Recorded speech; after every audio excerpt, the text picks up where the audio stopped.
Hello, everyone. Welcome to another in the series of our webcast here for the Kissimmee Osceola County Chamber of Commerce. I'm John Newstreet, President and CEO, and we are champions for business and community. We thank Kissimmee Utility Authority for sponsoring this week's program, and I've got to tell you, I'm super excited about it because it is February, it is Black History Month, and we're going to learn a lot, not a little bit, about some of the history here in Kissimmee from Mr. Russell Anderson. Mr. Russell Anderson is chairing the Osceola Historical Society here in Osceola County, and so he's going to share some history that I found quite fascinating in our visit before coming live. So, Mr. Anderson, welcome and thank you for being with us. Thank you very much, John.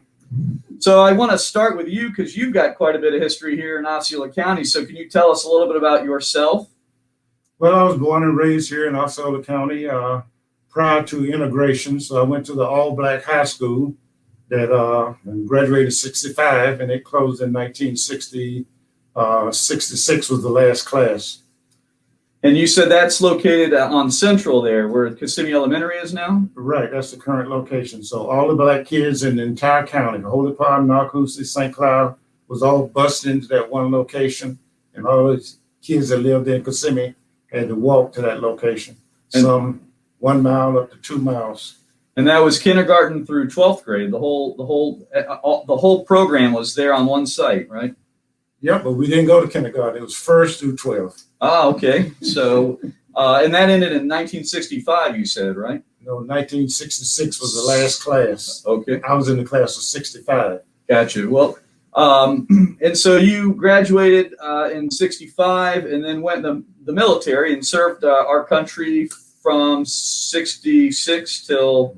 I went to college first. Oh, yes, sir. Yeah, I went to college from 1965 to 1968, and the war in Vietnam was building up. So, and the local boards were tasked with quotas, and so I was not given a 2S deferment, so I didn't get a chance to go back and finish my last year. I was drafted into the Army, and I volunteered for the Air Force. So drafted into the Army and went over to the Air Force. Okay. Right. And in your college is ASU? Yeah, Alabama State University in Montgomery, Alabama. Outstanding. And your Alpha Phi Alpha fraternity as well. So yes. Very good. So you served in the military, and I want to go back to some of your teenage years. We talked about another figure we'll have some discussion on, Lawrence Silas. So you worked on his ranch in the summers, is that right? Yes, during the summers, during that time, black kids, there were no job opportunities during the summer, working in the stores, anything downtown. So Lawrence Silas, which all the kids in the neighborhood, we referred to him as Uncle Lawrence, allowed us to come out on the ranch, and he would give us little odd jobs to do, stringing barbed wire, moving hay around, baling hay, and cleaning up around the barn. So he would find things for us to do just to get us out of the streets. Mm-hmm. So we have a little bit of history in the lobby here at the chamber, and he's featured in some of that history as a very successful businessman and rancher, Lawrence Silas. And for folks driving around town, you may even go on Lawrence Silas Boulevard as you go into downtown there off of Neptune. And you also shared that he was a successful businessman. The history in our lobby says that Lawrence Silas was featured by the Saturday Evening Post as a very successful businessman. Where the chamber building sits now is on some of the ranch land he had. Is that correct? That's correct. His ranch extended from 192 all the way over to Osceola Parkway. Oh, wow. And he had to overcome quite a bit of hurdles back in the day, because you mentioned there was a stockade where some could sell their cattle off of Michigan, but he had to take his all the way to Tampa. Is that right? That's correct. When the Army in World War II was buying beef, there was Stockyard right here in Kissimmee where the white cattlemen could sell their beef. But Lawrence Silas had to drive his cows all the way over to Tampa, and that's about 70 miles to sell his cattle to the Army.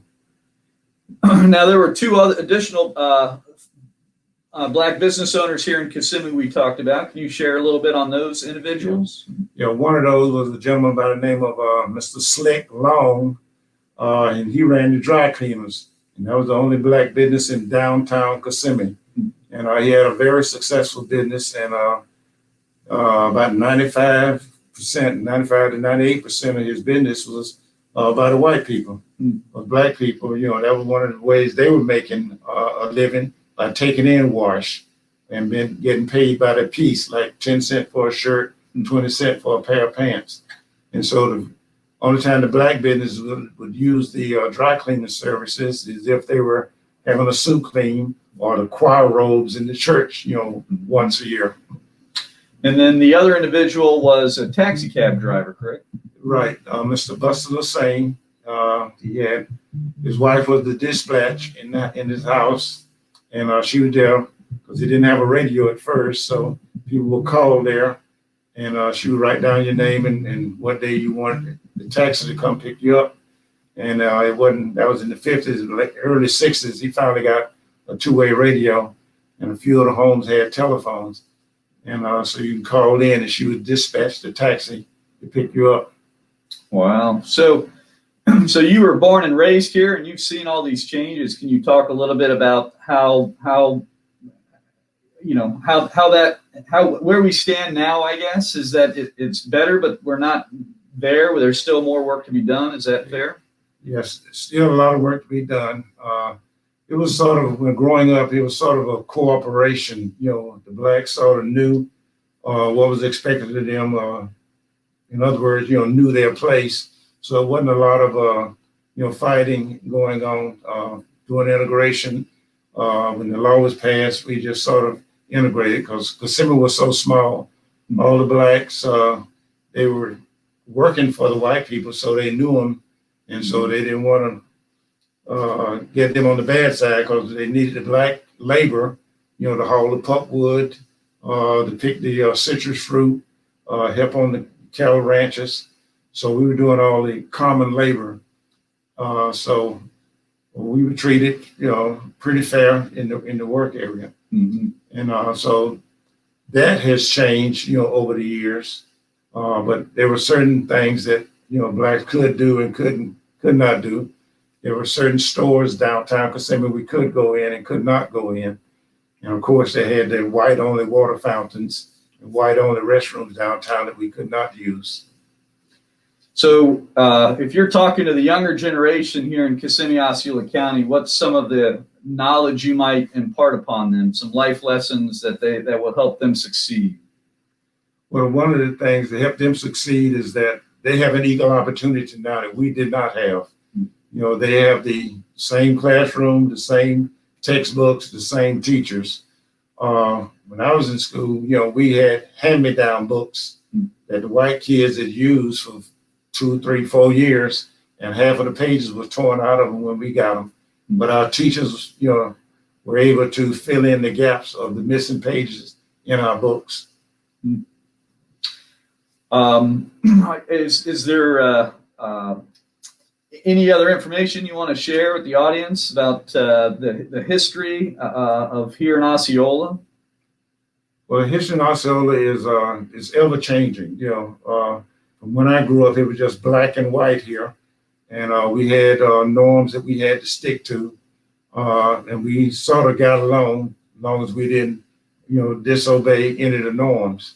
But today, with this ever-changing population that's going on now, say 25, 30 years ago, the Hispanic population was only about 8%. The black population was about 8%. And 30 years later, the black population is still about 8 to 10%. But the Hispanic population has exploded to over 50% in the city of Kissimmee. Mm-hmm. I read Alain Remembered by Patrick Smith. If you've ever heard of the book, he researched it heavily. It's a fiction book, but it's researched heavily on the history of Osceola County and how Florida was settled. And so it's so interesting to talk about Lawrence Silas and to hear some of these stories from someone who lived some of that progress. So to To our audience, since we're on the topic of history, Alain Remembered is a very interesting read. Do you know, especially from the historical side, is there another good book that may talk about some of this history, or does it still need to be captured? It still need to be captured. That's one of the things we're working on now, is capturing the history of the Hispanics as they have come into Osceola County. We have a very good historical society here, which I'm the president of this year.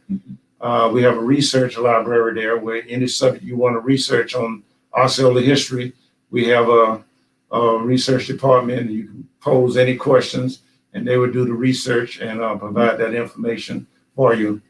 We also have a 10-acre pioneer village where you can see what Osceola County looked like in the 1800s. And we have some original buildings, about 5 original buildings built in the 1800s here in Osceola County. And we also have a museum right on 192, and it's free of charge. You can go in there and see how old Florida looked and how Osceola County looked also. Wonderful. Well, I very much enjoyed our conversation and greatly appreciate you spending some time sharing your knowledge with us. I'm going to bring up Lavelle Monger, who's a great chamber member, and he's going to talk to us about an opportunity that we're pursuing in the tomorrow night, in fact, right, Lavelle? Yes. In the heart of Black History Month, well, let's go back. The uproar of all of the social injustice that was going on last year in 2020, there were tons of businesses, tons of companies that wanted to do business with Black-owned businesses here in Kissimmee. Unfortunately, we didn't have a list because of the minority business enterprise or the other certificates. They didn't specifically note which minority group those individuals were from. So John, Christina, the African American Chamber, we all got together and was like, we have to figure out a solution. In the months, we were figuring out how could we do this in COVID, which was another, oh my God, it was another headache with it all. We let time go by. And in November, we really got in to figure out, hey, we want to do this in February, Black History Month. What can we do? So we created a networking event for minority-owned businesses, Black-owned businesses here in Kissimmee, and we partnered with African American Chamber of Commerce of Central Florida. There was only one way to do this right, and we feel like we have done it. Tomorrow is going to be an amazing event. We're going to have Black-owned businesses here in Osceola County from both chambers. This is the first time that we ever hosted this event, and I'm excited. How about you, John? I'm excited. I'm proud of your efforts, Lavelle, for connecting us and pursuing this. And this is the start of great things to come. And so we've come a long way, and tomorrow night we'll build on that. So thanks for your leadership and effort on that, Lavelle. We wish we could accommodate more people, but because of social distancing, it is what it is. But this, again, is just the start, and we'll do some more together as we go forward. So thank you, Lavelle, again. I want to thank Mr. Anderson for being with us today and for sharing your knowledge. I've really enjoyed the conversation. And we'll be back next week with another webinar. So be sure to tune in, and thanks for watching today. And thank you, KUA, for sponsoring. And remember, we are champions for business and community.